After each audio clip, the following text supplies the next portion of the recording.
Move 2 sticks and make it correct. ఓకేనా? Moves 2 sticks and make it correct. ఇక్కడ 2 sticks తీయండి. అదే ఈ పక్క తీసినా పర్లేదు, ఆ పక్కన తీసినా పర్లేదు. ఇది అడిషన్ అయినా పర్లేదు, సబ్ట్రాక్షన్ అయినా పర్లేదు. ఓకేనా? మీరు అలానే చేయొచ్చు. 2 స్టిక్స్ మూవ్ చేస్తే ఆన్సర్ ఈ పజిల్ అనేది కరెక్ట్ అవ్వాలి. ట్రై చేస్తావా? ట్రై చేయి.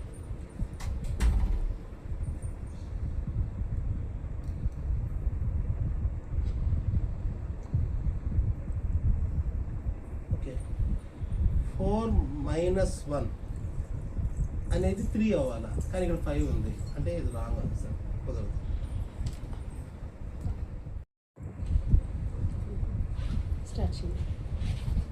నువ్వు స్టార్ట్ చేస్తావా? ట్రై చేయి.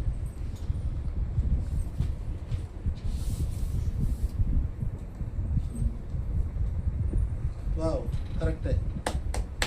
ఓకేనా? 4 - 1 ఇట్ ఈస్ 3. ఓకేనా? ఇలా ఆలోచించే విధానం అనేది డిఫరెంట్గా ఉంటేనే మనం పజిల్స్ని ఈజీగా సాల్వ్ చేయగలం. ఓకేనా?